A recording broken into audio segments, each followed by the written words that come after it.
नमस्कार मित्रों, एचआरएम के मॉड्यूल सी के क्विक रिवीजन सेशन में आपका स्वागत है।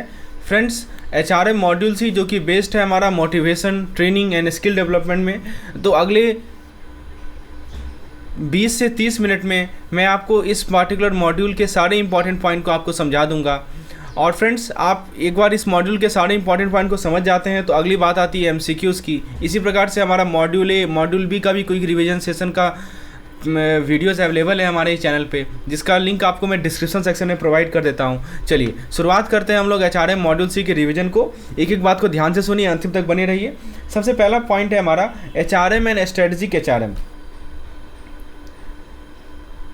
राइट, तो देखिए एचआरएम यानी कि ह्यूमन रिसोर्स मैनेजमेंट का मेन फोकस होता है एचआर पॉलिसी को कंपनी के गोल के साथ अलाइन करना। यहाँ साफ लिखा रहा है, यहाँ पे साफ लिखा गया है दोस्तों एचआर, क्योंकि आप यदि इस पर्टिकुलर मॉड्यूल को बुक में देखेंगे तो लगभग आपको 150 पेज में कवर्ड है, और यहाँ पे हम लोग के मात्र से 20 से 30 पेज में सारे इंपॉर्टेंट पॉइंट को आपके लिए लेकर आया हूँ। चलिए, तो एचआर और कॉर्पोरेट गोल को ये क्या करता है दोस्तों, अलाइन करता है। तो एचआर पॉलिसी को कंपनी के गोल के साथ अलाइन करना, इसका मतलब है कि एचआर का ऑब्जेक्टिव डायरेक्टली बिजनेस गोल को सपोर्ट करते हैं। राइट, फिर दोस्तों अब सवाल है कि गोल क्या है, व्हाट इज़ गोल। तो एचआर को कंपनी के ऑब्जेक्टिव के साथ लिंक करना, यही होता है गोल, लिंक एचआर टू ऑब्जेक्टिव, और वैल्यू ऐड करना और एम्प्लॉय कमिटमेंट पाना, दो ये सभी गोल्स में आते हैं। फिर बात आती है ट्रेनिंग की। ट्रेनिंग का क्या रोल है, तो दोस्तों ट्रेनिंग एक इंपॉर्टेंट टूल है एम्प्लॉय के स्किल को बिजनेस नीड के साथ अलाइन करने का। तो स्किल को बिजनेस की नीड के साथ अलाइन करने का टूल को हम लोग ट्रेनिंग बोलते हैं, और स्किल को अपडेट रखना लर्निंग के लिए बहुत ज़रूरी है। दूसरी बात आती है हमारी ह्यूमन इम्प्लीकेशंस। राइट, तो यहाँ पे देखिए एचआरएम जो है स्ट्रेटजिक मैन पावर को टैकल करता है। अब देखिए ट्रेनिंग का क्या रोल है, हमने अभी आपको बताया ट्रेनिंग एक इंपॉर्टेंट टूल है जो कि एम्प्लॉय की स्किल को बिजनेस नीड के साथ अलाइन करता है। स्किल को अपडेट रखना लर्निंग के लिए बहुत ज़रूरी है। अब बात करें हम लोग कॉम्पिटिटिव एडवांटेज की। अगर आपको मार्केट में टिकना है तो आपको अपना एक कॉम्पिटिटिव एज बनाना पड़ेगा। यह एक ऐसा एडवांटेज है जो आपको लॉन्ग टर्म सक्सेस दिलवा सकता है। वही कर रहा है, लॉन्ग टर्म सक्सेस के लिए कॉम्पिटिटिव एडवांटेज बहुत ज़रूरी है। देखिए दूसरी बात करें कि कॉम्पिटिटिव एडवांटेज का डिटर्मिनेंट क्या होता है। पहला होता है बेनिफिट, अपने प्रोडक्ट के बेनिफिट क्लियर करना, मार्केट ट्रेंड को फॉलो करना, ये सबसे बड़ा चीज़ है। फिर है टारगेट मार्केट, यानी अपने कस्टमर को अच्छे से समझना और उनकी डिमांड क्रिएट करना। देखिए ड्राइव डिमांड भी क्रिएट करना जरूरी है।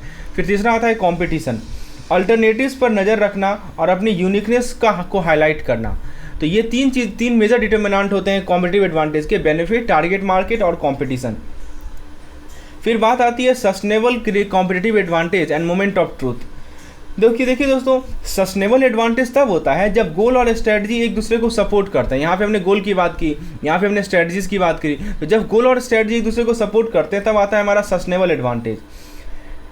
एग्जाम्पल के लिए कल्चरल डिफरेंस का इफेक्ट मर्जर पर। राइट, तो कल्चरल एग्जाम्पल के लिए आप क्या ले सकते हैं कि what is the effect of cultural difference on merger. जैसे एग्जाम्पल के तौर पर आप ये लाइड एंड ग्रिंडले का एग्जाम्पल ले सकते हैं।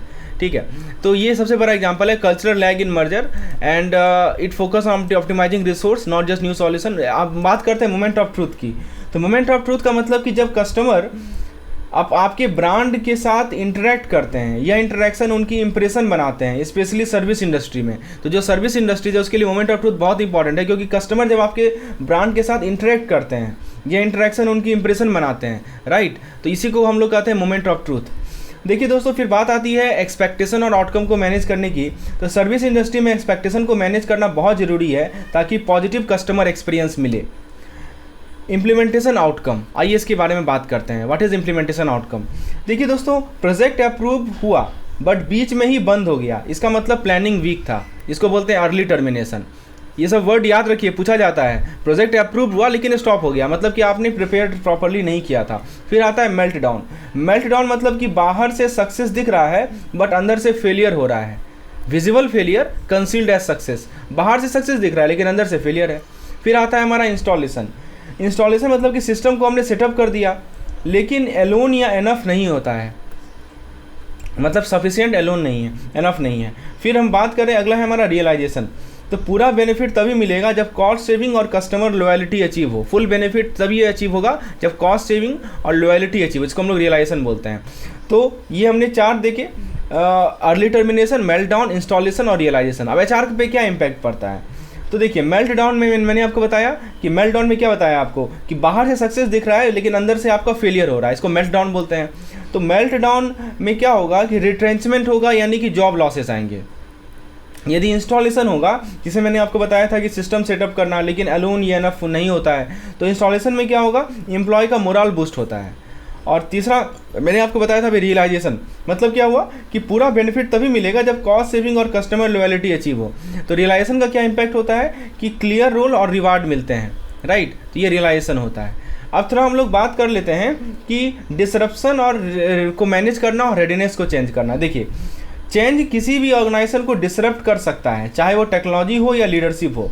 लीडर्स का रोल होता है कि एम्प्लॉय चेंज के लिए रेडी हों, राइट। वही करा ना, इनिशिएटिव डिसरप्ट वर्क। और लीडर का रोल ये होता है कि एम्प्लॉय जो है चेंज के लिए रेडी हों, राइट। फिर बात करें हम लोग कि चेंज रेडीनेस एलिमेंट। पहला आता है स्पॉन्सर, यानी मैनेजमेंट सपोर्ट इसको बोलते हैं। फिर आता है कैपेसिटी, यानी हमारे पास रिसोर्सेज अवेलेबल हैं या नहीं हैं चेंज के लिए। फिर आता है कल्चर, कल्चर का मतलब कि हमारा डेली वर्क प्रैक्टिसेस कैसा है। फिर आता है टारगेट, यानी चेंज किस पे इम्पैक्ट करेगा, यानी जो हम चेंज करेंगे उसका टारगेट कौन है, किस पे इम्पैक्ट करेगा। फिर आता है हमारा रेडीनेस क्वेश्चन, यानी स्पॉन्सरशिप, रिसोर्सेज, कल्चर और असिस्टेंट पे फोकस होता है। इसको हम लोग बोलते हैं की रेडीनेस क्वेश्चन, राइट। तो दोस्तों एचआरएम का राइट अलाइनमेंट और स्ट्रेटजिक प्लानिंग से आप अपने बिजनेस को एक कॉम्पिटिटिव एडवांटेज दे सकते हैं। यही मैंने आपको समझाने का प्रयास किया है। चलिए अब हम लोग आगे बात करते हैं फोर्स फील्ड एनालिसिस और लर्निंग थ्योरी के बारे में।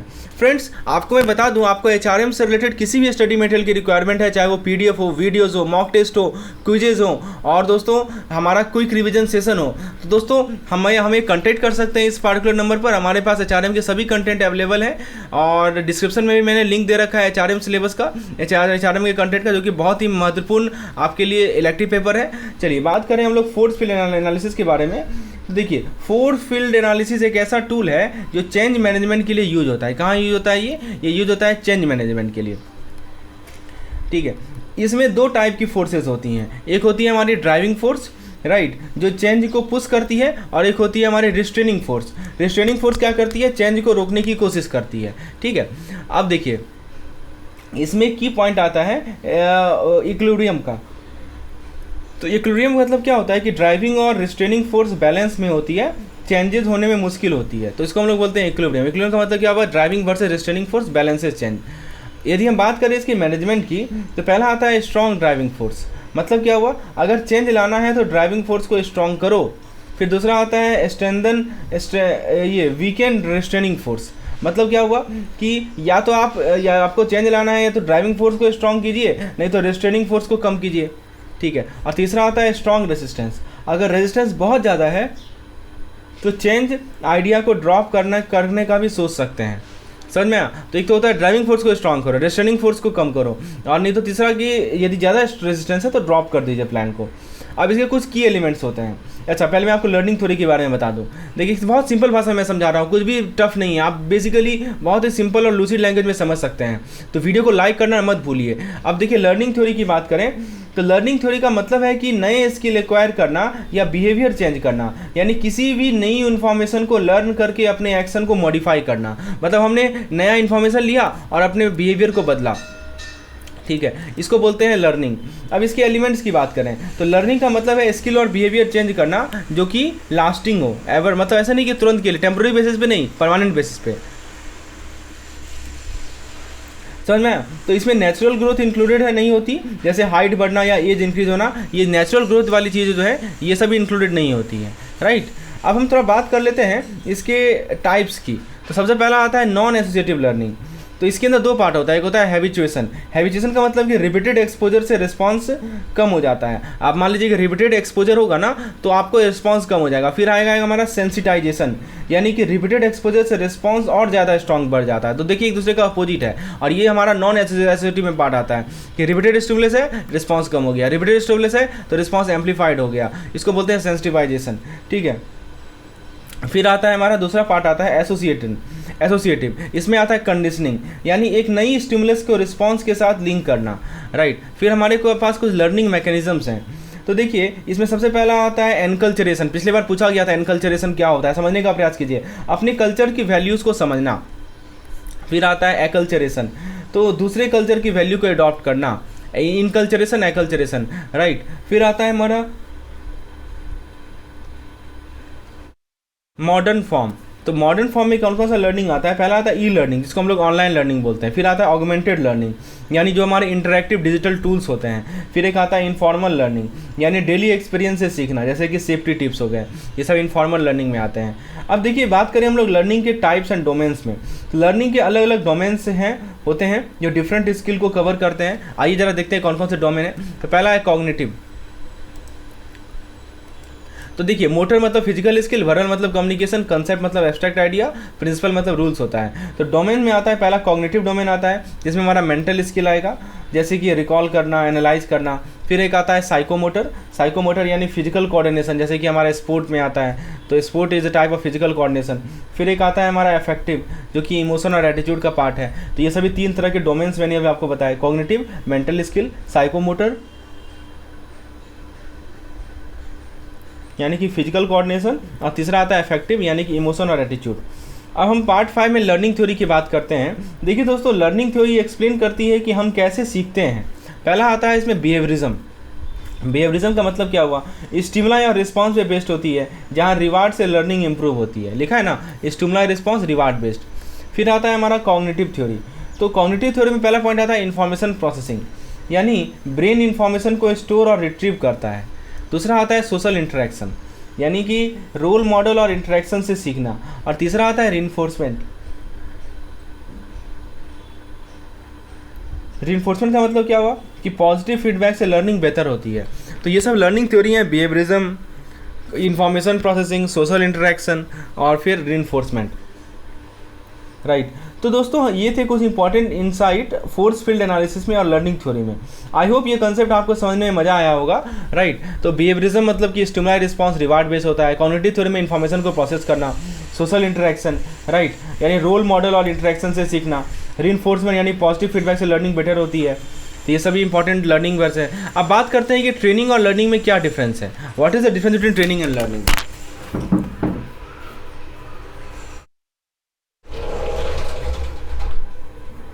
तो फ्रेंड्स देखिए, ट्रेनिंग और लर्निंग इस प्रकार से दोनों में अंतर होती है।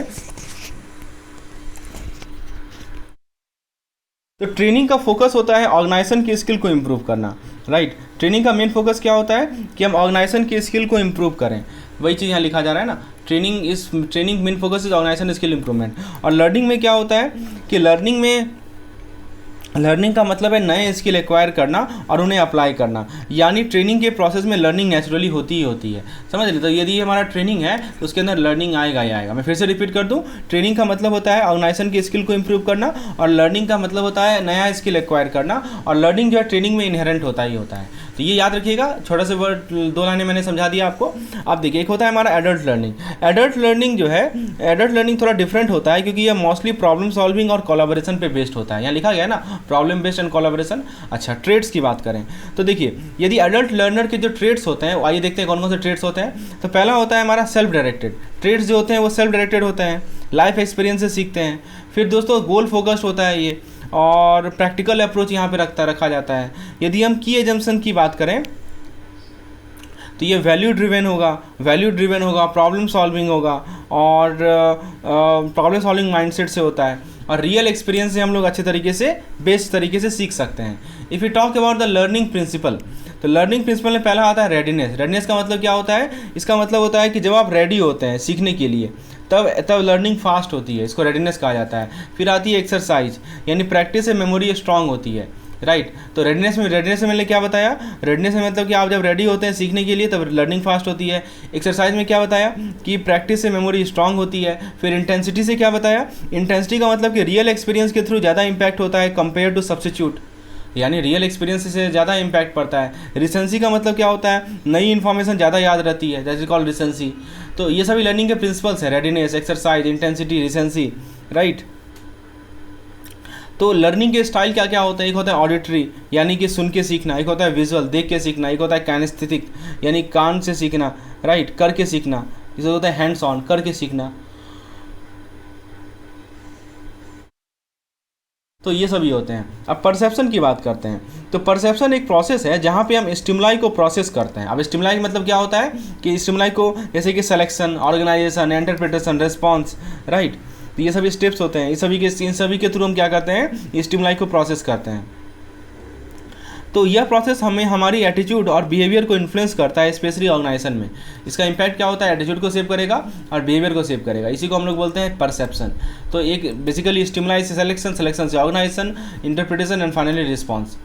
अब थोड़ा सा हम लोग बात कर लेते हैं ज्यूरी विंडो और सेल्फ कंसेप्ट के बारे में। देखिए, ज्यूरी विंडो एक टूल है जो सेल्फ अवेयरनेस और कम्युनिकेशन को इम्प्रूव करता है। तो ये दो चीज़ याद रखिएगा, सेल्फ अवेयरनेस और कम्युनिकेशन, राइट। सेल्फ अवेयरनेस और कम्युनिकेशन को इम्प्रूव करने के लिए यूज होता है। इसको जोसेफ लुफ्ट और हैरी इनिंगम ने डेवलप किया था, यहाँ लिखा गया है इनग्राम ने।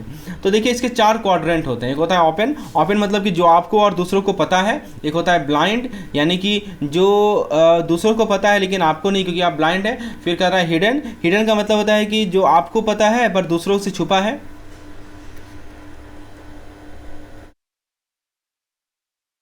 और लास्टली होता है अननोन, यानी कि जो ना आपको पता है और ना दूसरों को पता है। तो ये 4 तरह के क्वाड्रेंट होते हैं। अब थोड़ा सा सेल्फ कंसेप्ट की बात कर लेते हैं। देखिए, सेल्फ कंसेप्ट में पहला आता है ट्रेट, जैसे कंपोनेंट होते हैं, यानी self image impact learning. Self image का लर्निंग पे इम्पैक्ट पड़ता है। तो ट्रेट मतलब कि आपके बिहेवियर को इन्फ्लुएंस करता है। ये ट्रेट जो है आपके बिहेवियर को इन्फ्लुएंस करता है। कॉम्पिटेंसीज, कॉम्पिटेंसीज मतलब आपकी स्किल को डिफाइन करता है। यहाँ लिखा गया ना, रिकॉग्नाइज स्किल, यानी स्किल को डिफाइन करना। फिर आता है वैल्यूज़, वैल्यूज़ मतलब आपके बिलीफ जो आपके एक्शन को सेव करते हैं। यानी आपका कुछ तो बिलीफ होगा और वो बिलीफ क्या कर रहा है, आपके एक्शन को सेव कर रहा है। ओके, बात कर लेते हैं हम लोग मेमोरी के स्टेजेस में। तो मेमोरी को 3 स्टेज में डिवाइड किया जाता है। पहला होता है सेंसरी मेमोरी। सेंसरी मेमोरी का मतलब क्या होता है, देखिए सिंपल सी बात है। सेंसरी मेमोरी यानी क्विक इनपुट प्रोसेस होता है, जैसे कि इमेज या साउंड, तो इसको बोलते हैं क्विक इमेज प्रोसेसिंग को सेंसरी मेमोरी बोलते हैं। फिर एक आता है हमारा वर्किंग या शॉर्ट टर्म मेमोरी, जिसको हम लोग टेम्पोररी मेमोरी बोलते हैं, ब्रीफ मेमोरी बोलते हैं, राइट, जो टास्क के लिए यूज होती है। और फाइनली आता है हमारा लॉन्ग टर्म मेमोरी, तो ज़्यादा डीप स्टोरेज के लिए जो इनकोड करना पड़ता है फॉर फ्यूचर रिट्रीवल। तो डीप स्टडी के लिए हम लोग लॉन्ग टर्म मेमोरी को यूज करते हैं। Sensory memory, quick stage input processing, फिर working short term memory, brief and task process, और long term memory encoding for retrieval, right, remember it.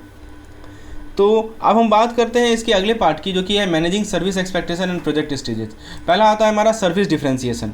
समझने का प्रयास कीजिए दोस्तों।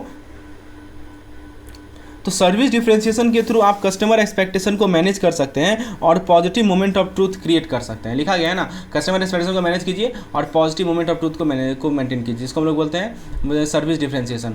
अब देखिए, थोड़ा सा मोमेंट ऑफ ट्रूथ के बारे में बात कर लेते हैं। इसके बारे में मैंने पहले आपको बताया है कि यहाँ पे देखिए कुछ पॉइंट बताया जा रहा है, जैसे कि प्रोजेक्ट के सब स्टेजेज हैं। पहला कह रहा है अर्ली टर्मिनेशन। अर्ली टर्मिनेशन मतलब कि प्रोजेक्ट लॉन्च होने से पहले ही कैंसिल हो जाता है। किस कारण से, फाइनेंशियल या पॉलिटिकल रीजन से। मेल्ट डाउन, मेल्ट डाउन का मतलब कि हाई कॉस्ट फेलियर जो सबके सामने दिखता है। सिंपल सी बात बोले, हाई कॉस्ट फेलियर, इसको बोलते हैं मेल्ट डाउन। फिर कर रहा है इंस्टॉलेशन। इंस्टॉलेशन मतलब क्या हुआ कि हार्डवेयर या ट्रेनिंग को इंटीग्रेट करना। फिर आता है रियलाइजेशन। रियलाइजेशन का मतलब कि एक्सपेक्टेड आउटकम अचीव करना। अब यदि हम एचआर इम्पैक्ट की बात करें, तो मैंने आपको बताया था कि अर्ली टर्मिनेशन के कारण फ्रस्ट्रेशन आएगा, रिस्क रिट्रेंचमेंट होगा, ठीक है, रिट्रेंचमेंट का रिस्क होता है। फिर इंस्टॉलेशन में पॉजिटिव विजिबिलिटी मिलती है। और रियलाइजेशन में क्या बताया, रियलाइजेशन में क्लियर रोल और रिवार्ड मिलता है। तो हमने देखा कि कैसे ट्रेनिंग और लर्निंग अलग है, एडल्ट लर्निंग का प्रिंसिपल क्या है, और कुछ पावरफुल टूल जैसे जोरी विंडो और मेमोरी स्टेजेस के का यूज कैसे होता है, ये हमने इस क्वेश्चन के माध्यम से देखा। अब हम लोग बात कर रहे थे, थोड़ा मोटिवेशन पे आते हैं, राइट। तो देखिए, मोटिवेशन वो इंटरनल ड्राइव है जो हमें ग्रो करने के लिए इंस्पायर करता है। तो इसको बोलते हैं इंटरनल जेस्ट। अब इसके सोर्स क्या क्या हो सकते हैं, तो पहला सोर्स हो सकता है हमारा इंटरनल। तो इंटरनल मतलब क्या होगा, जब आप किसी काम को सिर्फ उसके एंजॉय के लिए करते हैं, जैसे कि लर्निंग का मजा लेना, उसको बोलते हैं हम लोग इंटरनल। फिर एक आता है एक्सटर्नल। एक्सटर्नल का मतलब कि जब आपको रिवार्ड चाहिए, जैसे कि पैसा या ट्रॉफी, तो उसको बोलते हैं हम लोग एक्सटर्नल। अब इसमें मैनेजर का क्या रोल है, देखिए, मैनेजर का काम होता है कि टीम को इंस्पायर करना, उनके अटेंडेंस और परफॉर्मेंस को इंप्रूव करना, राइट। ये हमारा मैनेजर का काम होता है कि इंस्पायर, अलाइनमेंट,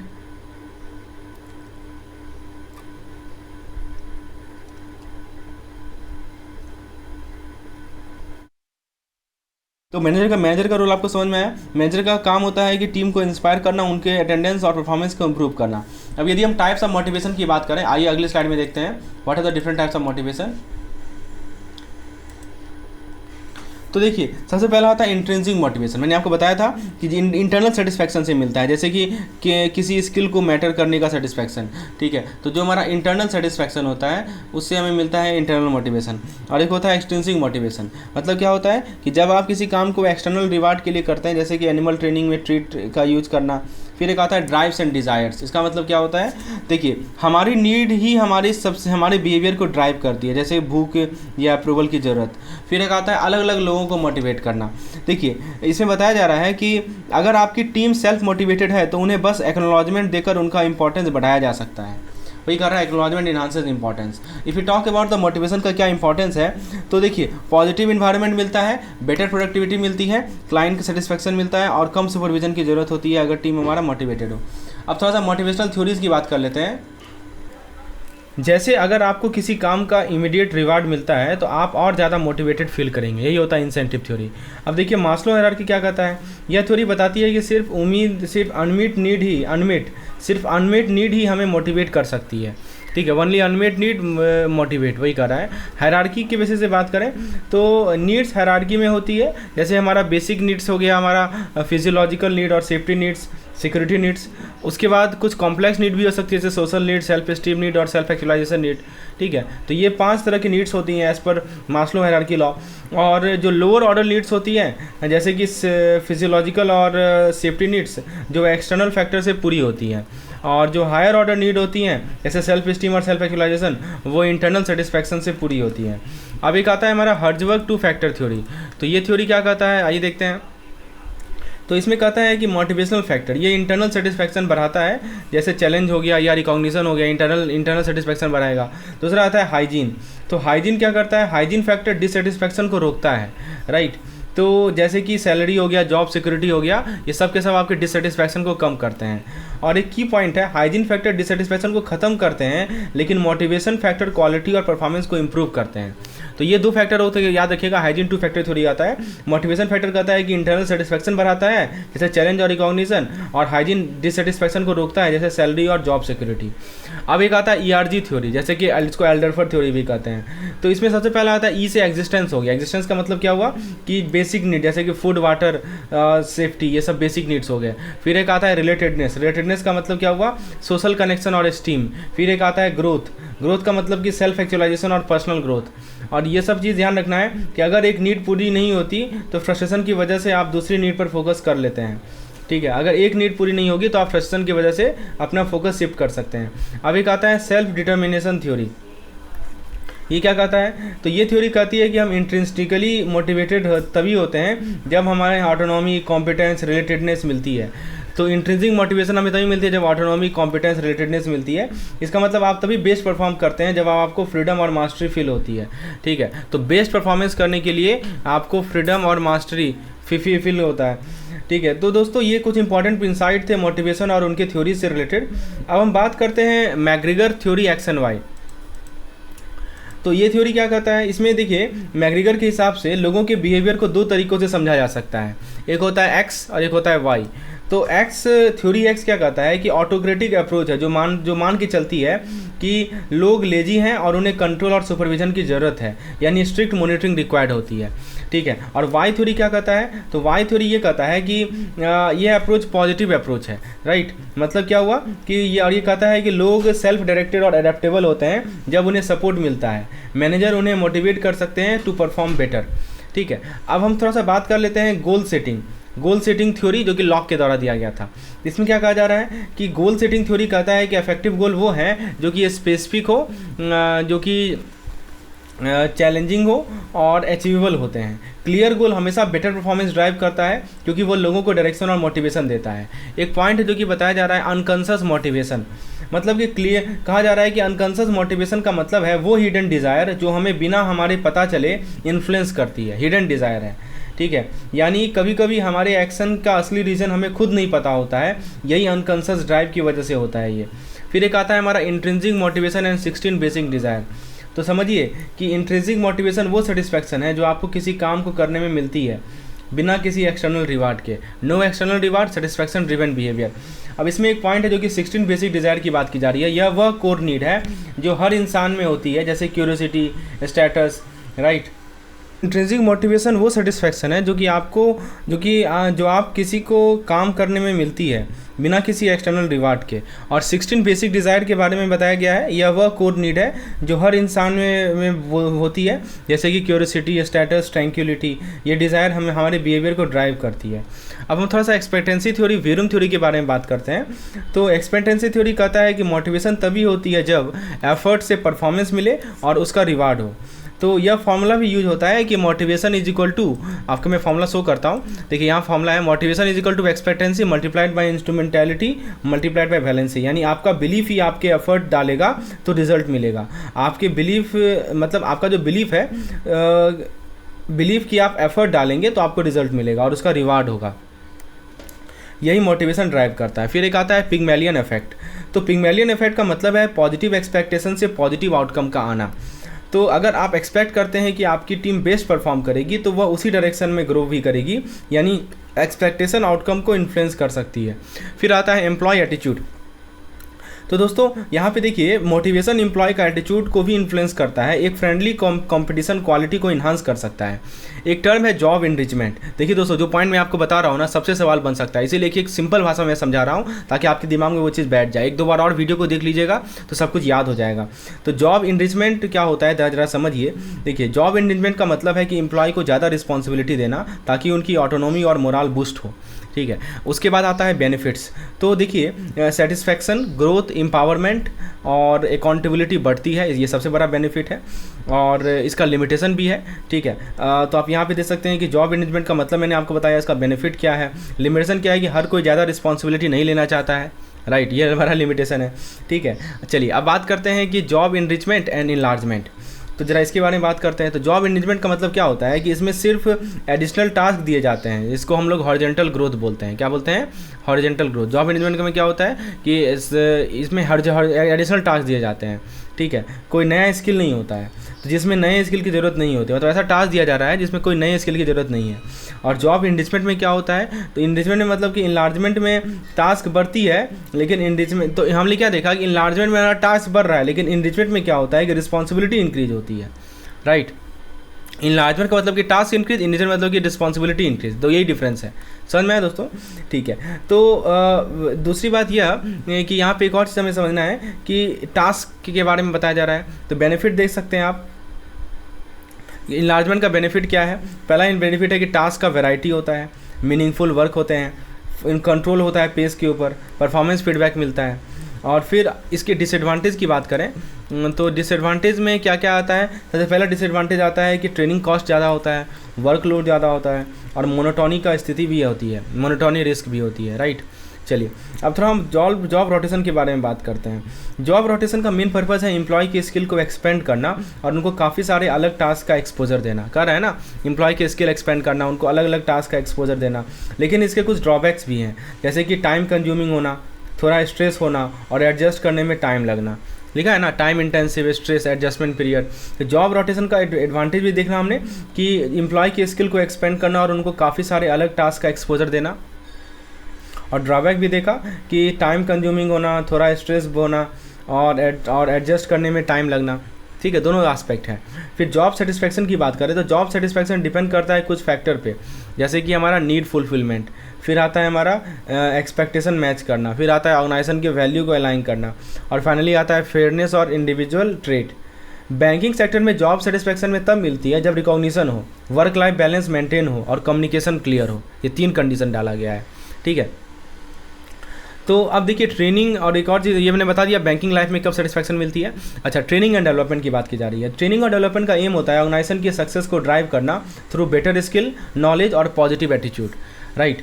तो स्किल और नॉलेज, तो इसका ऑब्जेक्टिव कुछ ऐसा है, स्किल और नॉलेज को बूस्ट करना, परफॉर्मेंस को इन्हांस करना, एम्प्लॉय स्टेबिलिटी और मोरल को इंक्रीज करना और कॉम्पिटेंस को ग्रो करना। इसके मेथड्स की बात करें तो देखिए ट्रेनिंग में इमीडिएट स्किल या बिहेवियर इंप्रूवमेंट के लिए होती है। ट्रेनिंग किस लिए होती है? ट्रेनिंग हमारे तुरंत स्किल और बिहेवियर इंप्रूवमेंट के लिए ट्रेनिंग होता है।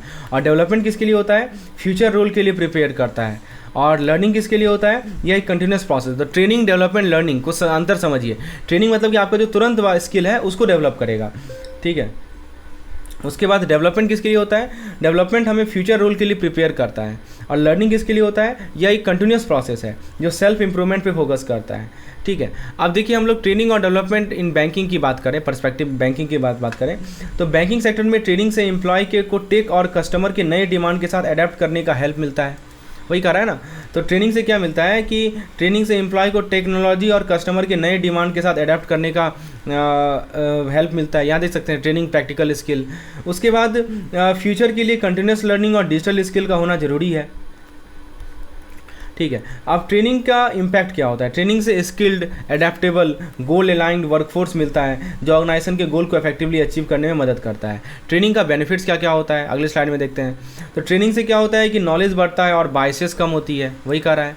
फिर क्या कर रहा है कि नए एम्प्लॉय को ऑनबोर्डिंग स्मूथ हो जाती है, रोल और कैरियर ग्रोथ में हेल्प करता है, और फिर कस्टमर सर्विस इंप्रूव होता है, और चेंज के लिए अडेप्टेबिलिटी इंक्रीज हो जाती है। टैलेंटेड एम्प्लॉय जो है, टैलेंटेड एम्प्लॉय का पूल बल्कि होता है।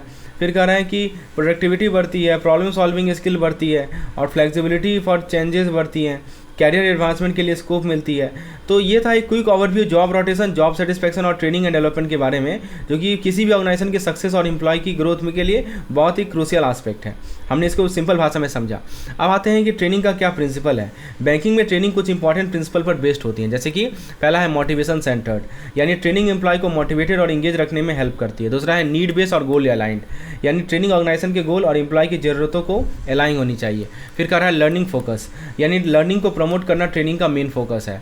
और क्या कर रहा है? जॉब रेलिवेंट सेटिंग, यानी कि ट्रेनिंग का सेटिंग ऐसा होना चाहिए जो कि डायरेक्टली जॉब से के काम आए। फिर आता है इवैल्यूएशन टूल, यानी ट्रेनिंग ग्रोथ मेज़र करने के लिए एक इवैल्यूएशन टूल का रोल भी प्ले करता है। फिर कह रहा है लर्निंग, फिर हमने देखा इसके बाद बताया जा रहा है कि लर्निंग कल्चर प्रमोट करना, राइट, लर्निंग कल्चर प्रमोट करना। क्या मतलब हुआ कि ट्रेनिंग ऑर्गेनाइजेशन में एक पॉजिटिव लर्निंग कल्चर बनाती है। और लॉन्ग टर्म एचआर इन्वेस्टमेंट, यहाँ देखिए लिखा जा रहा है लॉन्ग टर्म एचआर इन्वेस्टमेंट का मतलब कि यह एक लॉन्ग टर्म इन्वेस्टमेंट है जो एचआर के ग्रोथ में मदद करती है। अब ग्लोबल ट्रेनिंग का क्या इंपॉर्टेंस है? तो देखिए ग्लोबल ट्रेनिंग कितनी ज़रूरी क्यों है? क्योंकि पहला आता है टेक एडेप्टेशन, यानी दोस्तों टेक्नोलॉजी के साथ अडेप्ट करने की कॉम्पिटिटिव एज मिलती है। नॉलेज इकोनॉमी, यानी आजकल ट्रेनिंग इकोनॉमी चेंज के लिए साथ शिफ्ट हो रही है, राइट। ट्रेनिंग जैसे जैसे इकोनॉमिक चेंजेस आ रहे हैं उसके साथ ट्रेनिंग भी शिफ्ट हो रही है। डेवलपिंग नेशन में स्किल वर्कफोर्स बनाने के लिए ट्रेनिंग बहुत ज़रूरी है। और ट्रेनिंग और डेवलपमेंट के बीच में डिफरेंस को देखते हैं, ट्रेनिंग वर्सेस डेवलपमेंट कंसेप्ट। तो ट्रेनिंग मतलब क्या होता है कि जॉब स्पेसिफिक होता है और स्किल फोकस्ड होता है। और डेवलपमेंट में क्या होता है कि ब्रॉड स्किल और कैरियर ग्रोथ के लिए होती है, मोस्टली सेल्फ ड्रिवन होती है। लर्निंग में क्या होता है कि लॉन्ग टर्म बिहेवियरल ग्रोथ पर फोकस करता है। तीनों मेथड समझ में आएगा। ट्रेनिंग हमारी इमीडिएट नीड को, लर्निंग हमारे लॉन्ग टर्म ग्रोथ को, और डेवलपमेंट जो है ब्रॉडर स्किल होता है कैरियर के लिए। एम्प्लॉय ट्रेनिंग का क्या बेनिफिट है मैंने आपको बता ही दिया। अच्छा, लर्निंग वर्सेस ट्रेनिंग में क्या होता है कि ट्रेनिंग जो होता है वो जॉब स्पेसिफिक होता है और शॉर्ट टर्म होता है, लेकिन लर्निंग एक ब्रॉडर टर्म है और परमानेंट ग्रोथ देता है। अब ट्रेनिंग का क्या रोल है, बैंक में क्या इंपैक्ट है? तो देखिए मैंने आपको बताया कि इमीडिएट हाई इंपैक्ट स्किल को डेवलप करता है, स्किल ग्रोथ करता है, राइट। चलिए अब देखिए यहाँ पे बात करते हैं changing faces of banking in India. India का बैंकिंग सेक्टर काफ़ी इवॉल्व हो रहा है, जैसे कि आप देख सकते हैं कि सेक्टर का इवोल्यूशन अब प्रोडक्टिविटी फोकस्ड है, राइट। और इसका वैल्यूएशन दोस्तों $28 बिलियन तक पहुँच चुका है। ग्लोबलाइजेशन, कंपटीशन और लो कॉस्ट फोकस को ड्राइव करता है, लिखा है ना। ग्लोबलाइजेशन में क्या है कि ग्लोबलाइजेशन जो है कॉम्पिटिशन को ड्राइव करता है। फिर कर रहा है टेक एडवांसमेंट, मतलब क्या हुआ कि प्रोडक्टिविटी को बूस्ट करना, ये होता है टेक्नोलॉजी एडवांसमेंट। फिर आता है कम्युनिकेशन टेक्नोलॉजी, यानी ग्लोबल फाइनेंशियल लिंक को एक्सेस करना। फिर आता है एक इमर्जिंग मार्केट का मतलब क्या होता है कि मार्केट वोलेटिलिटी को बढ़ाना। और ग्लोबल स्टैंडर्ड, यानी इंटरनेशनल बेंचमार्क एडेप्ट हो रहे हैं, ये होता है ग्लोबल बेंचमार्किंग। अब देखिए भारत का इंडियन बैंकिंग सेक्टर को ग्लोबल स्टैंडर्ड के साथ अलाइन करने के लिए कुछ इंपॉर्टेंट पॉइंट्स दिए गए हैं, राइट। मैं बात कर रहा हूँ इंडियन बैंकिंग सेक्टर को ग्लोबल स्टैंडर्ड के साथ अलाइन होने का। पहला कर रहा है 1991 से 92 का रिफॉर्म, यानी दोस्तों स्टेबिलिटी को इन्हांस किया और फ्रैगिलिटी रिड्यूस की। फिर कर रहा है ग्लोबल नॉर्म्स, यानी कैपिटल एडिक्वेसी और इनकम रिकॉग्निशन स्टैंडर्ड इंट्रोड्यूस हुए। वही कह रहा है ना, कैपिटल एडिक्वेसी और income recognition. CRR SLR reduction, यानी बैंक रिसोर्स ज़्यादा मिले। इंटरेस्ट डीरेगुलेशन, सारे फाइनेंशियल मार्केट में इंटरेस्ट डीरेगुलेट किया गया। रिस्क मैनेजमेंट, यानी दोस्तों क्रेडिट मार्केट और ऑपरेशनल रिस्क मैनेजमेंट पे फोकस किया गया। इन्वेस्टमेंट ऑटोनॉमी का मतलब कि प्रूडेंशियल गाइडलाइन के साथ इन्वेस्टमेंट ऑटोनॉमी है। बेसल प्रिंसिपल सुपरविजन और रेगुलेशन को स्ट्रेंथन करता है। ट्रांसपेरेंसी यानी ग्लोबल स्टैंडर्ड के साथ ट्रांसपेरेंसी अलाइन करना। एचआर फ्लेक्सिबिलिटी यानी रिक्रूटमेंट और परफॉर्मेंस इंसेंटिव पे फ्लेक्सिबिलिटी इंक्रीज करना। कॉर्पोरेट गवर्नेंस, इसका मतलब कि स्पेशलाइज बोर्ड कमेटी बनाए गए। आरबीआई अलाइनमेंट यानी स्टैंडर्ड और ग्लोबल कोड के साथ आरबीआई का अलाइनमेंट होता है, राइट। तो हमने क्या देखा कि ये था ओवरव्यू बैंकिंग सेक्टर में ट्रेनिंग प्रिंसिपल, ग्लोबल अलाइनमेंट और इंडिया का बैंकिंग चैलेंजेस का। अब हम लोग बात करते हैं कॉर्पोरेट ट्रेनिंग इन इंडिया। तो इंडिया में कॉर्पोरेट ट्रेनिंग अब नए मेथड और टेक्नोलॉजी का यूज कर रही है। मैं आपको बता दूं जैसे टेक शिफ्ट, कॉस्ट इफेक्टिव और फ्लेक्सिबल ट्रेनिंग टेक का यूज हो रहा है। फिर कर रहा है बजट कट, यानी रिसेशन के कारण बजट कट हो रहे हैं लेकिन डिमांड हाई है। फिर आता है की प्रोवाइडर। तो देखिए इंडिया में कुछ बड़े प्रोवाइडर हैं जैसे कि NIS, स्पार्टा, फिर एक आता है न्यू हॉरिजन, एक आता है सिस्को, फिर एक आता है इन हाउस ट्रेनिंग। यानी दोस्तों इसका मतलब क्या हुआ कि इन्फोसिस और TCS अपने कैंपस में ट्रेनिंग देते हैं, इसको इन हाउस ट्रेनिंग बोलते हैं। बैंकिंग यानी ICICI और नीट फाइनेंशियल स्किल के लिए ट्रेनिंग प्रोवाइड करती है। फिर कहता है स्किल गैप। तो स्किल गैप, इंडिया में स्किल्ड वर्कफोर्स की कमी है, इसलिए स्किल ट्रेनिंग पे ज़्यादा फोकस है। गवर्नमेंट का क्या रोल है? MSD होता है ministry of skill development and entrepreneurship. तो ये मिनिस्ट्री इस large skill training project initiate करती है। अब देखिए यहाँ पे कुछ स्किल डेवलपमेंट इनिशिएटिव की बात की जा रही है, जैसे Indian institute of skill Kanpur है, तो सिंगापुर के ITE के मॉडल पर ये बेस्ड है। फिर skill exhibition and PMKK, skill को शोकेस और ट्रेनिंग सेंटर इस्टेब्लिश किए जा रहे हैं। ड्राइवर ट्रेनिंग MOU ओला, तो 100 इंस्टीट्यूट प्लान किए गए हैं बेस्ट ड्राइवर ट्रेनिंग के लिए। India skill and world skill, यानी कंपटीशन को प्रमोट करने और प्रिपेयर करने में NSDC का रोल है। मैंने आपको NSDC के बारे में बताया है। फिर एक योजना है जिसको PMKVY बोलते हैं, प्रधानमंत्री कौशल विकास योजना, यथ एम्प्लॉयबिलिटी ट्रेनिंग पर है। NAPS यानी नेशनल अप्रेंटिसशिप प्रमोशन स्कीम, क्या है? एन से नेशनल हो गया, अप्रेंटिसशिप, ठीक है, national apprenticeship promotion scheme, full form याद रखिएगा। तो ये क्या होता है? तो ये जो स्कीम है ये अप्रेंटिस टारगेट को 2.3 लाख से लेकर 50 लाख तक इंक्रीज करना। फिर है आता है एजुकेशन एंड एम्प्लॉयमेंट लिंक। तो सबसे पहले इसमें DGT और NIOS का MOU ITI इक्विवेलेंट को इस्टेब्लिश करता है। फिर एक आता है स्किल फंड, यानी 80 करोड़ रेज किए गए हैं स्किल डेवलपमेंट के लिए। प्राइवेट लिंक यानी जॉब फेयर और प्लेटफॉर्म जैसे इंडीड हो गया, लिंक्डइन हो गया, इस पर भी फोकस्ड है, राइट। प्राइवेट लिंक हो गया। अब देखिए बात करते हैं कि लर्निंग ऑर्गेनाइजेशन के बारे में। तो लर्निंग ऑर्गेनाइजेशन का कंसेप्ट क्या है? लर्निंग ऑर्गेनाइजेशन कंटिन्यूस लर्निंग और डायनेमिक एनवायरनमेंट के साथ अडॉप्ट करना, ठीक है, कंटिन्यूस लर्निंग और डायनेमिक एनवायरनमेंट के साथ अडॉप्ट करना, यहाँ लिखा हुआ है। तो इसमें इसके फीचर्स होते हैं कि नॉलेज शेयरिंग, बिहेवियर एडेप्शन और इनोवेशन। और किसी कोर कॉम्पिटेंसीज में कॉम्पिटिटिव एडवांटेज लिखा गया है। कॉम्पिटिटिव एडवांटेज के लिए लर्निंग को प्रमोट करना। इसका कैरेक्टरिस्टिक्स क्या होता है कि रेडिकल चेंजेस है, इनोवेटिव कल्चर है, ओपन कम्युनिकेशन और आइडियाज़, और कांस्टेंट ट्रांसफॉर्मेशन, एम्प्लॉय वेलबींग पे फोकस और कंटिन्यूस ट्रांसफॉर्मेशन, राइट। ये सब इसके कुछ कैरेक्टरिस्टिक्स बताए जा रहे हैं यहाँ पे।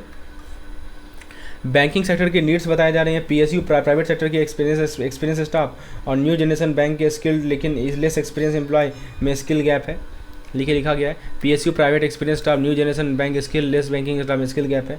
तो ज़रूरत किस बात की है? तो effective knowledge sharing, beyond training और कैरियर पाथ डिफाइन करने की ज़रूरत है। लर्निंग ऑर्गेनाइजेशन मॉडल को अडॉप्ट करना जो इंडस्ट्री के लिए लॉन्ग टर्म बेनिफिशियल हो। अब हम थोड़ा सा बात कर लेते हैं ट्रेनिंग की मेथोडोलॉजी की। तो देखिए ट्रेनिंग की स्कोप प्री एम्प्लॉयमेंट से लेकर प्री रिटायरमेंट तक होती है और रोल स्पेसिफिक भी हो सकती है। ट्रेनिंग के टाइप की बात करें तो ट्रेनिंग में पहला आता है ऑन द जॉब कोचिंग, तो यानी कि डायरेक्ट गाइडेंस मिलता है लेकिन कभी कभी क्रिएटिविटी को लिमिट कर सकता है। फिर एक आता है अंडर स्टडी। तो अंडर स्टडी का मतलब होता है कि फ्यूचर लीडर को प्रिपेयर करना लेकिन स्किल लेवल वेरी कर सकते हैं। फिर एक आता है मेंटरिंग मतलब कि लॉन्ग टर्म ग्रोथ पे फोकस करना लेकिन कोई फॉर्मल परफॉर्मेंस रिव्यू नहीं होता है। एक होता है of the job training. Of the job, ये तो ऑन द जॉब था, coaching, under study, mentoring. Of the job मतलब क्या होता है? जैसे सिमुलेशन का मतलब क्या होगा कि रोल प्ले और मैनेजमेंट गेम का यूज होता है। फिर एक आता है एक्सपेरिमेंटल यानी सेंसिटिविटी ट्रेनिंग और ट्रांजैक्शन एनालिसिस जैसे मेथड यूज किए जाते हैं। ट्रेनिंग के ऑब्जेक्टिव क्या है? तो देखिए ट्रेनिंग का ऑब्जेक्टिव है स्किल एनहांसमेंट, रोल कंटिन्यूटी और एडेप्टेबिलिटी क्रॉस रोल को प्रमोट करना। डिटेल ट्रेनिंग, अब बात करेंगे on the detail training method की। पहले ऑन द जॉब ट्रेनिंग। तो ऑन द जॉब ट्रेनिंग पहला था जॉब रोटेशन का मतलब कि एम्प्लॉय के स्किल को डाइवर्सिफाई करने के लिए यूजफुल है लेकिन इनिशियल एरर और स्पेशलाइजेशन लॉस हो सकता है। फिर एक आता है अप्रेंटिसशिप मतलब प्रैक्टिकल ट्रेनिंग से मास्टरी मिलती है स्पेशली स्किल इंसेंटिव रोल में। फिर एक आता है स्पेशल प्रोजेक्ट, स्पेशल प्रोजेक्ट यानी हाईली रिस्पॉन्सिबिलिटी टास्क के थ्रू प्रॉब्लम सॉल्विंग और कोलैबोरेशन स्किल डेवलप करना। उसके बाद आता है दोस्तों हमारा कमिटी असाइनमेंट।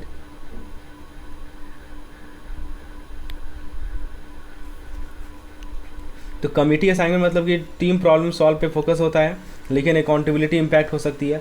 ये सब ऑन द जॉब ट्रेनिंग है, जैसे जॉब रोटेशन, अप्रेंटिसशिप और special project, committee assignment. Of the job training में क्या आता है, तो ऑफ द जॉब ट्रेनिंग में हमारा एग्जीक्यूटिव ट्रेनिंग इंस्टीट्यूट आता है, जैसे कि NIBM हो गया, JNIDBI हो गया, MDI हो गया, ठीक है। तो जैसे इंस्टीट्यूट एडवांस मैनेजमेंट स्किल सिखाते हैं। फिर हमारे पास केस स्टडी मेथड होता है, तो इसमें क्या होता है कि रियल लाइफ केसेस के थ्रू एनालिटिकल और कोलैबोरेटिव स्किल बिल्ड करना। फिर एक आता है रोल प्लेइंग, यानी एम्पैथी और ह्यूमन रिलेशन डेवलप करना। मैनेजमेंट गेम्स, यानी डिसीजन मेकिंग और टीम वर्क स्किल को इम्प्रूव करना। फिर एक आता है सिमुलेशन। सिमुलेशन का मतलब कि रियलिस्टिक इन्वायरमेंट में कॉम्प्लेक्स डिसीजन के लिए रैपिड फीडबैक मिलता है। अब एक आता है कुछ एडवांस ट्रेनिंग टेक्निक होता है, जैसे कि ब्रेन स्टॉर्मिंग, मतलब क्रिएटिव और प्रॉब्लम सॉल्विंग के लिए आइडिया शेयरिंग सेशन, ऑस्टबॉर्न ने दिया था 1938 में। फिर एक आता है सेंसिटिविटी ट्रेनिंग। यहाँ देखिए सेंसिटिविटी ट्रेनिंग का मतलब क्या हुआ कि ग्रुप डायनेमिक और इमोशनल इंटेलिजेंस बिल्ड करने में मदद करता है। कर्ट लोबिन ने दिया था इसका थ्योरी। फिर एक आता है TA यानी ट्रांजैक्शन एनालिसिस, यानी इंटरपर्सनल बिहेवियर को एनालिसिस में parent adult child ego state को समझने में मदद करता है, ठीक है। इंटरपर्सनल बिहेवियर मॉडल है, parent adult child ego state को समझने में मदद करता है। और कॉन्टेम्प्रेरी ट्रेनिंग मेथड की बात करें तो इसमें पहला आता है इंटरनेट लर्निंग, यानी कॉस्ट इफेक्टिव और एक्सेसिबल है, लेकिन कंटेंट अपडेटेड होने चाहिए। E-लर्निंग, यानी सेल्फ पेस्ड और ग्लोबल रीच के साथ हाई डिमांड में है। नॉलेज मैनेजमेंट और मोबाइल ट्रेनिंग नीड्स की बात करें, सबसे पहला आता है smartphone, real time knowledge access और प्रोडक्टिविटी बूस्ट करता है। Mobile knowledge management 24/7 knowledge access के लिए हेल्पफुल और फास्ट डिसीजन के लिए ब्लेंड करता है। वेब बेस्ड ट्रेनिंग जिसको LMS बोलते हैं। साइंक्रोनस और एसिंक्रोनस लर्निंग को ऑप्शन प्रोवाइड करता है। दो तरह का लर्निंग होता है, साइंक्रोनस और एसिंक्रोनस, और जिससे कॉस्ट इफेक्टिव और कंसिस्टेंट स्टैंडर्ड मिलते हैं, वही चीज़ कहा जा रहा है। फिर करंट ट्रेंड क्या है ट्रेनिंग में, LMS प्लेटफॉर्म दे सकते हैं आप। तो करंट ट्रेंड क्या है ट्रेनिंग में वो देखिए, तो बैंकिंग सेक्टर में आउटसोर्सिंग, नए बैंक स्पेशलाइज ट्रेनिंग आउटसोर्स कर रहे हैं और traditional bank in house training prefer करते हैं, याद रखिएगा, ठीक है। और टेक एडॉप्शन, यानी ऑनलाइन लर्निंग, वीडियो और वर्चुअल क्लासरूम के एडॉप्शन इंडियन कंपनी में काफ़ी ग्रो हो रहा है। कॉर्पोरेट इनिशिएटिव, इन्फोसिस और TCS ने ट्रेनिंग कैंपस बनाए हैं। ICICI और NIIT ने IFBI इस्टेब्लिश किया है, राइट। फिर जनरेशन सेंसिटिविटी, तो ओल्डर एम्प्लॉय के लिए टेक ट्रेनिंग प्लान से एडेप्टेबिलिटी इंप्रूव होती है। टाइप्स ऑफ ट्रेनिंग, तो ओल्ड वर्कर के लिए टारगेटेड टेक ट्रेनिंग से प्रोडक्टिविटी और टीम कोहेजन में इंप्रूवमेंट होती है, राइट। अब थोड़ा सा, तो ये था हमारा एक ओवरव्यू ट्रेनिंग मेथोडोलॉजी का, एडवांस टेक्निक और आज के ट्रेंड का, जो एम्प्लॉय और ऑर्गेनाइजेशन दोनों के ग्रोथ के लिए बहुत ज़रूरी है। अब थोड़ा बात कर लेते हैं कि ट्रेनिंग का क्या बेनिफिट है ऑर्गेनाइजेशन में। सबसे पहले एम्प्लॉय का सेटिस्फैक्शन मिलता है, राइट। तो ट्रेनिंग मोरल और जॉब सेटिस्फैक्शन को बूस्ट करता है। प्रोसेस एफिशिएंट होता है, क्या मतलब हुआ कि एफिशिएंसी बढ़ती है, जिससे फाइनेंशियल गेन भी होते हैं। फिर एक आता है टेक एडॉप्शन, यानी दोस्तों वर्कफोर्स को नए टेक्नोलॉजी के लिए प्रिपेयर करना भी बहुत ज़रूरी है। फिर एक आता है दोस्तों कैरियर एडवांसमेंट थ्रू ट्रेनिंग, यहाँ वही बताया जा रहा है कैरियर एडवांसमेंट थ्रू ट्रेनिंग, यानी दोस्तों अलग अलग जनरेशन का कैरियर पाथ के लिए ट्रेनिंग डिज़ाइन होती है, जिसको बोलते हैं मल्टी जनरेशनल नीड। फिर एक आता है नॉन ट्रेडिशनल ग्रोथ, इसका मतलब क्या हुआ कि रोटेशनल रोल और स्पेशलाइजेशन पर फोकस्ड है इंस्टीट्यूट ऑफ ट्रेडिशनल प्रमोशन, मतलब ये रोटेशनल रोल स्पेशलाइजेशन पे फोकस है, ना कि ट्रेडिशनल प्रमोशन पे। और ये जो मल्टी जनरेशन नीड्स है, ये हमारे किसे फोकस है, ओवरऑल ट्रेडिशनल प्रमोशन। फिर फ्रीक्वेंट फीडबैक,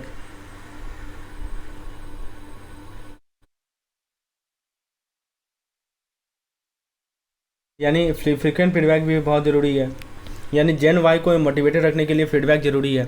अब soft skill training in banking की बात करें तो कस्टमर सर्विस और रिलेशनशिप इंप्रूव करती है soft skill service. Growth impact, soft skill से प्रोफेशनल और पर्सनल दोनों ग्रोथ होता है। अब देखते हैं कि बैंक ट्रेनिंग प्रोग्राम में क्या क्या चैलेंजेस हैं। हम ट्रेनिंग इंफ्रास्ट्रक्चर इन बैंक की बात करें तो पहला है कॉम्प्रिहेंसिव फैसिलिटी, यानी पब्लिक और फॉरेन बैंक में स्पेशलाइज्ड ट्रेनिंग सेंटर हैं। फिर आता है सेंटर ऑफ एक्सेलेंस, तो HR, क्रेडिट और एग्री क्रेडिट जैसे हाई प्रायोरिटी एरिया के लिए फोकस ट्रेनिंग होती है। फिर एक आता है हमारा senior executive program, senior executive के लिए इंटरनेशनल ट्रेनिंग ऑप्शन भी है। एक आता है हमारा inter bank support, training facility other bank के लिए भी एक्सेसिबल है। अब बात करते हैं हम लोग टैलेंट मैनेजमेंट इन ऑर्गेनाइजेशन की, तो इसमें सबसे पहला आता है self sufficiency and creativity, staff autonomy और क्रिएटिविटी के लिए इंकरेज किया जाता है। Strategic HR activity, talent acquisition, development और रिटेंशन का फोकस है। 3 C's हैं, टैलेंट के 3 C's माने जाते हैं, जैसे कॉम्पिटेंस, कमिटमेंट और कंट्रीब्यूशन।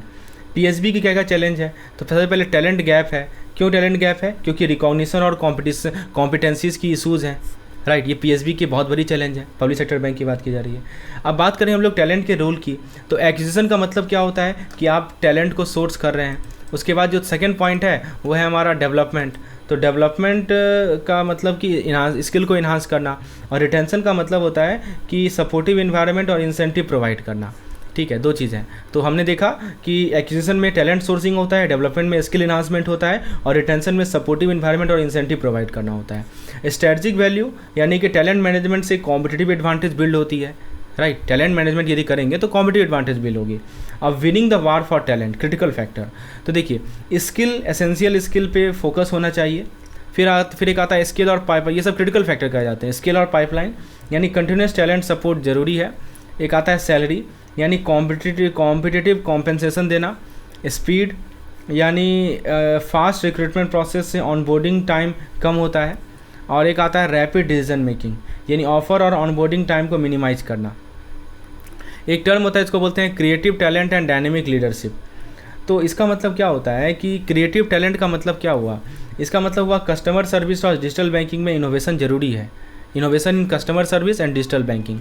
डायनेमिक लीडरशिप तो एडेप्टेबल और फ्यूचर रेडी बैंकर की डिमांड है।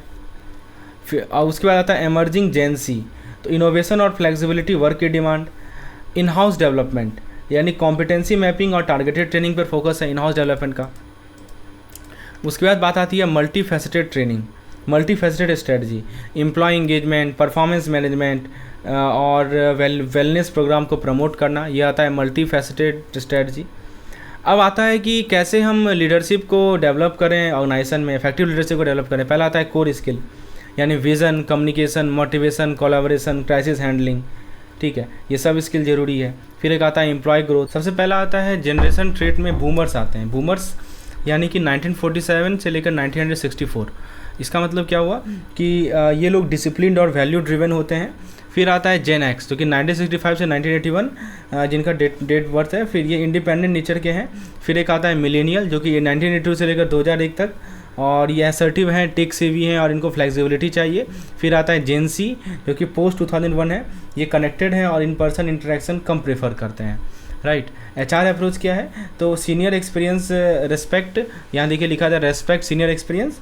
और एचआर को सीनियर एम्प्लॉय के एक्सपीरियंस को वैल्यू करना चाहिए, इंगेज करना चाहिए जेन वाई, राइट। तो जेन वाई के लिए इंटरेक्टिव और टेक बेस्ड मेथड के like e learning, social media ज़्यादा इफेक्टिव होता है। एक होता है आरओआई इवैल्यूएशन यानी ट्रेनिंग के इम्पैक्ट के मेज़र करने के लिए आरओआई और ईवीए जैसे मैट्रिक यूज होते हैं। यदि हम ट्रेनिंग इवैल्यूएशन और सक्सेस की बात करें तो सबसे पहला देखिए इसमें कि क्वांटिटेटिव इवैल्यूएशन से ट्रेनिंग की इफेक्टिवनेस समझने में हेल्प मिलती है।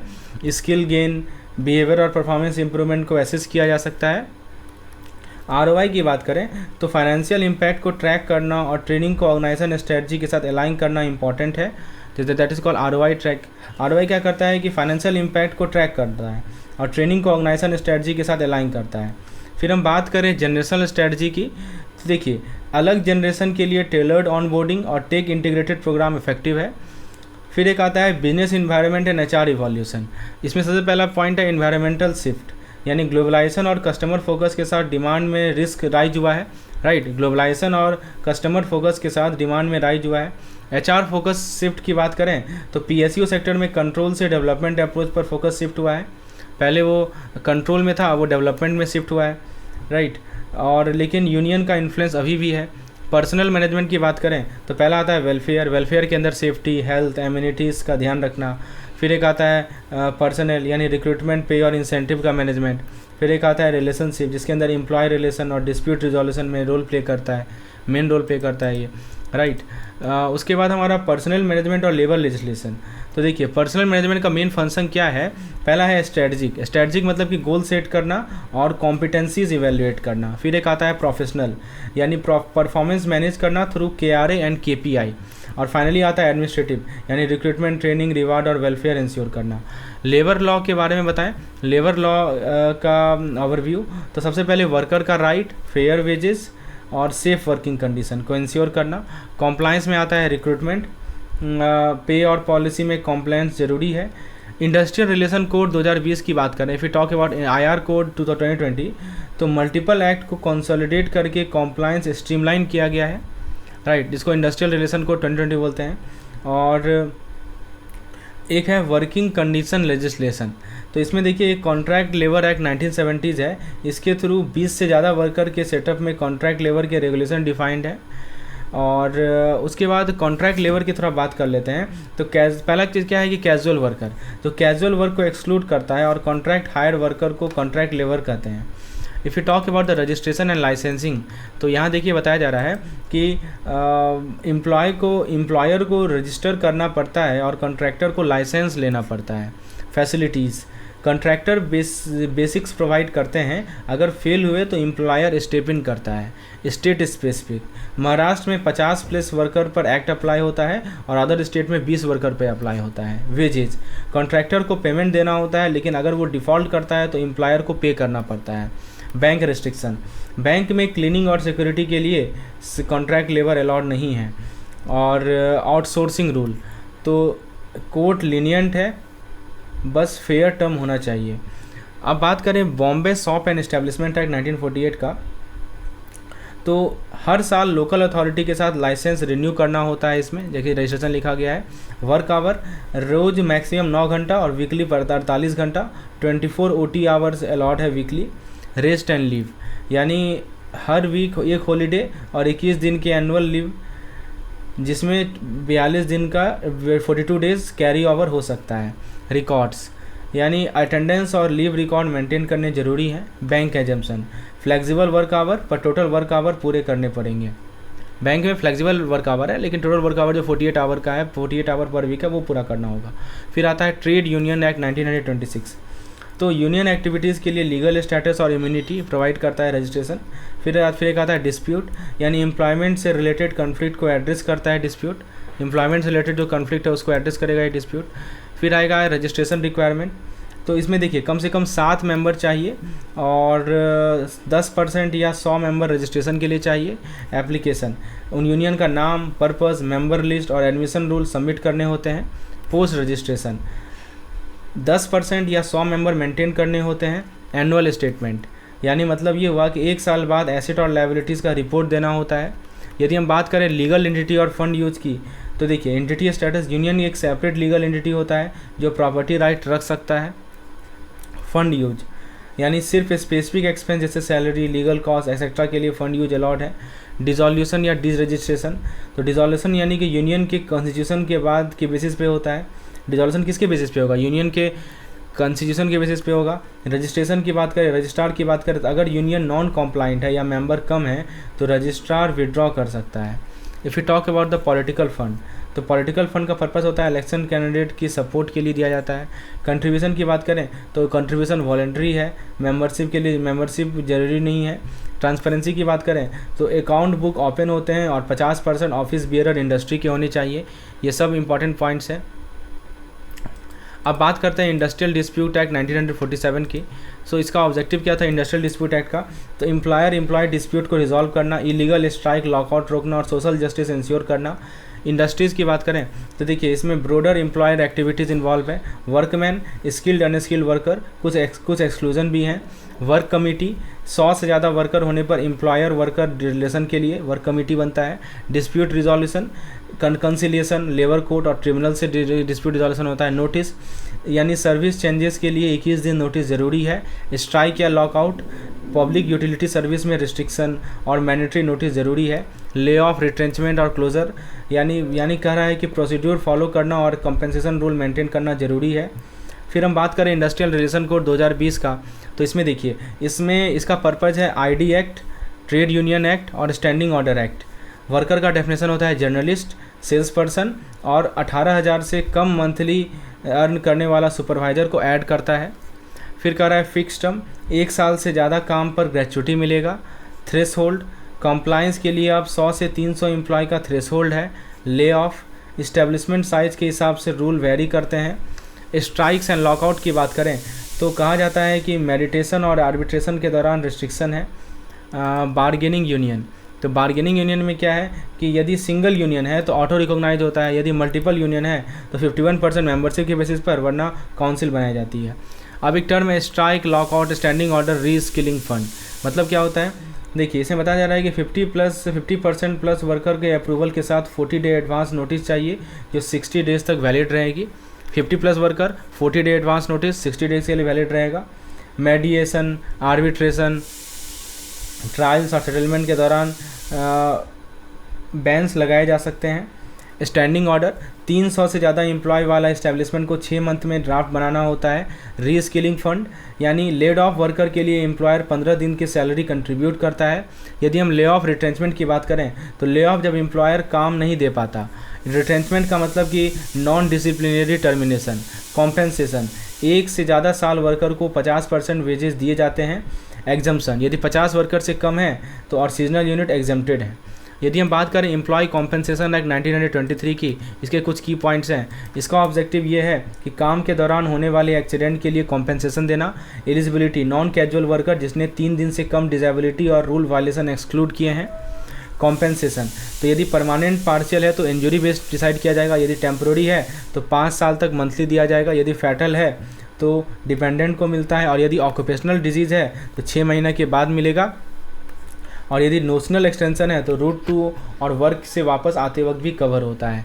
फिर बात करें एम्प्लॉय प्रोविडेंट फंड एक्ट 1952 की, तो रिटायरमेंट और डिसेबिलिटी के लिए कवरेज प्रोवाइड करता है। एम्प्लॉय में यानी 15,000 रुपया पर महीना से कम अर्न करने वाले और 20+ एम्प्लॉय वाला establishment employ provident fund act के अंदर आता है। पीएफ कंट्रीब्यूशन, तो इसमें क्या होता है कि 12% एम्प्लॉय और एम्प्लॉयर दोनों कंट्रीब्यूट करते हैं। इन्वेस्टमेंट, गवर्नमेंट सिक्योरिटी और बॉन्ड में इन्वेस्ट होता है, जिसको इन्वेस्टमेंट बोलते हैं। विड्रॉल, रिटायरमेंट, इनकैपेसिटी और जॉब चेंज के केस में विड्रॉल होता है। और एक्सक्लूजन, यानी बैंक जिनके अपने पीएफ ट्रस्ट हैं वो एक्सक्लूडेड हैं, राइट। तो ये सभी पॉइंट याद रखना एम्प्लॉय प्रोविडेंट फंड एक्ट 1952 में। अब देखिए मैटरनिटी बेनिफिट एक्ट 1961 की बात करते हैं, तो 10+ एम्प्लॉय वाला इस्टेब्लिशमेंट के लिए ये वाला स्कीम है। और इसमें क्या है कि 26 वीक का लीव मिलेगा, यानी post delivery 18 week, 8 week pre delivery and 18 week post delivery. 12 week मिलता है 2+ चिल्ड्रेन या अडॉप्टिव मदर को, और 6 वीक मिलता है मिस कैरेज के लिए, और 1 मंथ मिलता है इलनेस के लिए। एलिजिबिलिटी क्या है कि पिछले 12 महीना में 80 दिन काम किया हो। मैटरनिटी बेनिफिट को मैं समराइज़ कर देता हूँ कि स्ट्रेनस काम और लंबे स्टैंडिंग आवर अलाउड नहीं है। नर्सिंग ब्रेक, बच्चे के 15 महीना होने तक 2 ब्रेक। फिर मेडिकल बोनस यानी 200-250 रुपया यदि pre post natal care available नहीं है। फिर क्रेचे यानी 50+ एम्प्लॉय पर 4 nursing visit per day allowed है। स्टेट बेनिफिट में आपको कुछ स्टेट में एक्स्ट्रा एड, बोनसेस और क्रेचेस प्रोवाइड किए जाते हैं। फिर एक आता है पेमेंट ऑफ ग्रेचुटी एक्ट 1972, इसकी एप्लीकेबिलिटी 10+ एम्प्लॉय वाले इस्टेब्लिशमेंट के लिए है, और ग्रेचुटी कैप जो है मैक्सिमम 20 लाख रखा गया है। एलिजिबिलिटी 5 से ज़्यादा साल कंप्लीट होनी चाहिए रिटायरमेंट रीडेजिग्नेशन के साथ। कैलकुलेशन की बात करें तो हर सर्विस ईयर के लिए 15 दिन का सैलरी मैक्सिमम 20 लाख तक। फॉरफीचर यानी मिसकंडक्ट, नेग्लिजेंस, वायलेंस या मोरल टर्पिट्यूड के केस में फॉरफिट होता है। फैमिली का डेफिनेशन क्या है, तो देखिए स्पाउस, बच्चे, डिपेंडेंट पेरेंट और डिजीज सन का फैमिली। फिर बात करें नॉमिनेशन की तो मैंडेटरी है और पेमेंट एप्लीकेशन फॉर्म से मिलता है। फिर हम बात करें एम्प्लॉयमेंट एक्सचेंज एक्ट 1959, तो जॉब असिस्टेंट और एम्प्लॉयमेंट पोटेंशियल एसेस करना इसका पर्पज़ है। नोटिफिकेशन यानी 15 दिन प्री इंटरव्यू नोटिस और क्वार्टरली बायनियल रिटर्न रिक्वायर्ड है। एग्जाम्पशन की बात करें तो प्रमोशन और इंडिपेंडेंस एजेंसी काम एक्सक्लूडेड है। एप्लीकेबिलिटी पब्लिक बैंक और नोटिफाइड प्राइवेट बैंक पर एप्लीकेबल है। बैंक और लेबर प्रोटेक्शन की बात करते हैं तो बैंकिंग एक्ट 1970 से लेकर 1949 ये इंश्योर करता है फेयर एम्प्लॉय एक्शन। गवर्नमेंट और कोर्ट के रूल से फेयर एम्प्लॉयर एक्शन को सपोर्ट मिलता है, ठीक है। और फाइनली हम लोग बात करते हैं चेंजिंग लेबर लॉ लैंडस्केप। मतलब क्या हुआ, ऐसे बताया जा रहा है कि फ्लेक्सिबिलिटी और वर्कर राइट का बैलेंस बनाना यही रिफॉर्म की मेन ज़रूरत थी, और परफॉर्मेंस इंप्रूव करना। फिर कहता है इंडस्ट्रियल रिलेशन कोड 2020, तो मेजर लॉ को मर्ज करके डिस्प्यूट और बार्गेनिंग को सिंप्लीफाई करता है। प्राइवेटाइजेशन का क्या इम्पैक्ट है, तो देखिए यूनियन और वर्कर रिलेशन पर असर डालता है। रिफॉर्म की बात करें तो एफिशिएंसी को बूस्ट करने और मॉडर्न इकोनॉमी में अडॉप्ट करने के साथ साथ वर्कर राइट पे भी प्रोटेक्ट करता है। तो फ्रेंड्स ये था हमारा एचआरएम मॉड्यूल सी का कंप्लीट रिवीजन, कुछ भी नहीं छूटा है। यदि आप इतना एक बार और रिवाइज कर लेंगे तो सारा कंसेप्ट आपका क्लियर हो जाएगा। यदि आपको पीडीएफ की रिक्वायरमेंट है तो मुझे व्हाट्सएप कर सकते हैं इस पार्टिकुलर नंबर पर। धन्यवाद।